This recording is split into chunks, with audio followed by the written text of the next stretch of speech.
Hello friends, welcome back to my YouTube channel Nivedita education corner. जी हाँ, मैं निवेदिता अपने इस एजुकेशन कॉर्नर पर तहे दिल से आपका स्वागत करती हूँ। दोस्तों, मैंने पिछले क्लास में फिजिकल मेजरमेंट की पार्ट 6 को कवर किया था, जिसमें मैंने मीटर पे बात की थी और मैंने मीटर का कंप्लीट डिफिनीसन आपके सामने रखा था। आज फिजिकल मेजरमेंट के पार्ट 7 पे हम बात करेंगे। पार्ट 7 में हमने जिस टॉपिक को कवर किया है वो है किलोग्राम। जैसा कि आप जानते हो कि किलोग्राम, मीटर ये सारे हमारे मूल मात्रक होते हैं।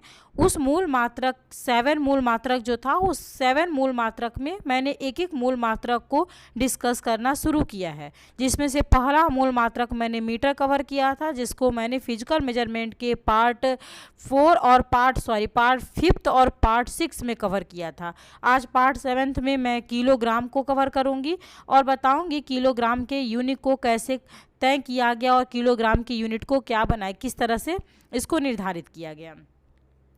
जो किलोग्राम की जर्नी रही है वो 1905 से स्टार्ट हुई है और 89 तक वो जर्नी चली है। मतलब हम कह सकते हैं कि हमने इसके लिए 2 स्टेप लिया। पहली डिफिनीसन जो हमारी चली थी वो 1905 में शुरू की गई थी। इसमें किलोग्राम का एक मानक तय किया गया था, किलोग्राम का एक डिफिनीसन तय किया गया था और इस डिफिनीसन को हम बहुत लंबे समय तक मानते आए।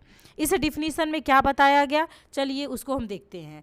इसमें बताया गया कि अगर हमारे पास 1 लीटर, यदि हमारे पास 1 लीटर वाटर हो, पानी, और इस 1 लीटर वाटर को हम कितने टेम्परेचर पर रखते हों, तो at 4 degree centigrade temperature, 4 degree centigrade temperature पर 1 लीटर वाटर रखा जाए। इस वाटर का जो भी मास होगा, इसका जो भी अपना मास होगा, मतलब कह सकते हैं जो इसका द्रव्यमान होगा, वही द्रव्यमान किसके इक्वल होगा, बताया गया 1 किलोग्राम मतलब 1 केजी के इक्वल होगा।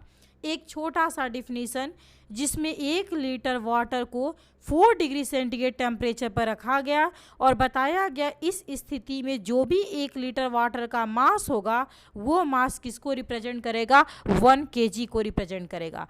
और काफ़ी लंबे समय तक इस डिफिनीसन को हम फॉलो करते रहे, क्योंकि हमारे पास कोई दूसरा डिफिनीसन तब तक हमको नहीं मिल पाया था। लेकिन ये था कि इस डिफिनीसन को हम बहुत मन से एक्सेप्ट नहीं कर पा रहे थे, क्योंकि ये डिफिनीसन ऑन पेपर तो सही था, थ्योरिकल तौर पे तो सही थी, लेकिन ये डिफिनीसन व्यवहारिक तौर पे उपयोग में लाना काफ़ी मुश्किल था।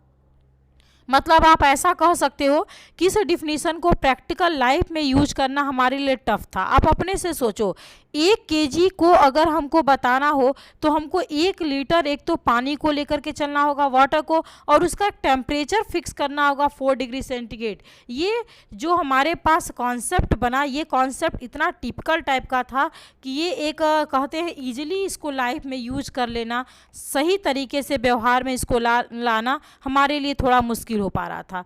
तो इस डिफिनीसन को हम लेकर चले, काफ़ी लंबे टाइम तक हमने इसी डिफिनीसन को एक्सेप्ट किया और यही हमारा मानक बना रहा। लेकिन हाँ, इससे हम बहुत सेटिस्फाई नहीं हो पाए, इसलिए एक नए डिफिनीसन के जर्नी में हम लगातार बने रहे, उसके प्रयास में बने रहे, और कहते हैं जहाँ चाह होती है वहाँ राह होती है। फाइनली हमारे पास एक लंबे टाइम के बाद 89 में एक नया डिफिनीसन आया, जिसने किलोग्राम के एक सही कॉन्सेप्ट को दिया, किलोग्राम का एक नया डिफिनीसन दिया। और ये डिफिनीसन हमारे लिए काफ़ी आसान था, काफ़ी इजी था, उसको प्रैक्टिकल लाइफ में लाना काफ़ी आसान था, और हमने फाइनली एक किलोग्राम के सही डिफिनीसन पे अपनी सफलता को पा ली। इस डिफिनीसन में क्या बताया गया इसको समझ लेते हैं, और काफ़ी आसान है, बहुत ईजिली आप समझ जाओगे। इस डिफिनीसन ने बताया क्या गया कि हमारे पास कोई एक सिलेंडर हो। कैसा सिलेंडर हो, पहले हम एक सिलेंडर आपको दिखाते हैं। इसमें क्या बताया गया कि हमने कोई अगर सिलेंडर एक कवर किया हो, जैसे हम एक ये सिलेंडर लेते हैं, इस सिलेंडर में अगर हम 2 चीज़ों को, इसके 2 यहाँ पर डायमेंशन को इक्वल कर देते हैं, ये सिलेंडर हमने लिया और इस सिलेंडर के हम 2 डायमेंशन को क्या करते हैं, इक्वल करते हैं। तो चलिए 2 डायमेंशन हमने इक्वल किया। कौन कौन सा 2 डायमेंशन हमने लिया, पहला डायमेंशन हम ले लेते हैं इसकी हाइट और दूसरा ले लेते हैं इसका डायमीटर।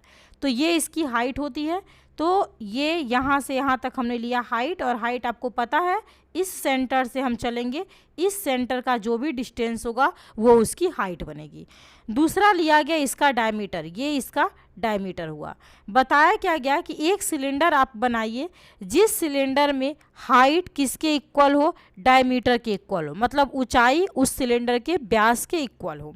आप जानते हो किसी सिलेंडर का जो बेस और टॉप होती है वो सर्कुलर शेप की होती है, और किसी सर्किल में के सरकमफ्रेंस मतलब उसकी परिधि के 2 पॉइंट को आप मिलाइए जो सेंटर से होकर के जाता हो, यही हमारा क्या कहलाता है, डायमीटर या व्यास कहलाता है। इसके डायमीटर और हाइट की वैल्यू को इक्वल रखा गया, और इस सिलेंडर को जिस मेटल से हमने बनाया वो मेटल हमारा क्या था, तो उसमें हमने प्लेटिनम का और इरिडियम का यूज किया। इरिडियम हमने इसका यूज किया और दोनों को मिलाया, और मिला करके हमने एक मिश्रण तैयार किया। ऐसा हमने एक सिलेंडर बनाया। इस सिलेंडर का जो भी अपना, अच्छा एक चीज़ इसमें और ध्यान दीजिएगा कि इसकी डायमीटर और इसकी हाइट इक्वल तो होती है, लेकिन वो इक्वल वैल्यू 3917 मिलीमीटर के इक्वल होनी चाहिए। इस चीज़ को आप ध्यान पे रखिएगा। अगर ऐसा हमने कोई सिलेंडर बनाया, इस माप का हमने कोई सिलेंडर बनाया, तो इस सिलेंडर का जो भी मास होगा, जो भी ये मास होगा, वो मास किसके इक्वल होगा, तो बताया गया 1 kg के इक्वल होगा। मतलब ये हमारी 1 kg की क्या बनी, डिफिनीशन बनी कि ये किसके 1 kg के इक्वल होगा। तो एक बहुत सीधा सा इसमें हमारा डिफिनीशन बन जाता है कि प्लेटिनम और इरिडियम के अलॉय सिलेंडर को अगर हम यूज करते हैं जिसकी हाइट और डायमीटर को हम 3917 मिलीमीटर के इक्वल रखते हैं, तो इस सिलेंडर का जो भी अपना द्रव्यमान होगा, जो अपना मास होगा, वही मास किसके इक्वल होगा, 1 kg के इक्वल होगा। और इसी 1 kg के माप के बराबर हमने अलग अलग स्ट्रक्चर में कई एक कहते हैं 1 kg का कई एक स्ट्रक्चर तैयार किया अलग अलग तरीके का, जैसा कि आप यहाँ पे स्क्रीन पे देखिए देख पा रहे होंगे। हमने ये 1 kg का इस तरह का स्ट्रक्चर बनाया, 1 kg का इस तरह का स्ट्रक्चर बनाया। इस तरह से आप कई तरह के स्ट्रक्चर को देखते हैं अब मार्केट में, और इसी पैमाने का, इसी वजन का हमने ये स्ट्रक्चर बनाया, और बना करके हमने 1 kg के पैमाने को प्रैक्टिकल लाइफ में यूज किया। ये जो बना हुआ स्ट्रक्चर हमको दिखाई दे रहा है, इसको हमने रखा कहाँ, तो इसको पेरिस के पास ही एक स्थान पे इसको सुरक्षित रख दिया गया है मानक के तौर पे कि एक मानक है, और इसी का डुप्लीकेट, इसी की तरह के डुप्लीकेट हमने 1 kg का कई एक कहते हैं माप बना करके रखा, जिसको अपने डेली लाइफ में हम यूज कर पाते हैं। तो इस तरह से हमने सफलता पाली किलोग्राम पे। किलोग्राम को समझा क्या होता है किलोग्राम, एक बार आप इसको स्पीडली रिपीट कर लीजिए। पहला किलोग्राम का डिफिनीशन पहले तो आप ये समझ लीजिए किलोग्राम होता क्या है। किलोग्राम मूल मात्रा का मतलब कहते हैं फंडामेंटल यूनिट्स होती है। SI के अकॉर्डिंग फंडामेंटल यूनिट होता है। 7 फंडामेंटल यूनिट में से एक फंडामेंटल यूनिट किलोग्राम होता है। किलोग्राम का जब मानक तैयार किया गया उस समय 2 हमने स्टेप लिया। पहला स्टेप 1795 में लिया गया। इस स्टेप में हमने किलोग्राम को 1 लीटर वाटर को 4 डिग्री सेंटीग्रेड पर रख करके उसके द्रव्यमान के बराबर 1 किलोग्राम माना। ये प्रैक्टिकल लाइफ में यूज करना टफ था, इसलिए हमने एक नया डेफिनेशन दिया जो 89 में दिया गया। इसमें हमने एक सिलेंडर यूज किया था जो प्लेटिनम और इरिडियम के अलॉय का मतलब मिश्रण का बना हुआ था। इस सिलेंडर में हाइट और डायमीटर को इक्वल रखा गया था, जिसकी वैल्यू 3917 मिलीमीटर के इक्वल थी, और इसी के द्रव्यमान को हमने माना कितना, 1 kg माना। इसी के साथ ये हमारा कॉन्सेप्ट ख़त्म होता है और हम किलोग्राम को कंप्लीट करते हैं। अगले वीडियो में हम समझेंगे कि सेकेंड क्या होता है, और मुझे उम्मीद है कि आपको ये वीडियो ज़रूर समझ में आया होगा।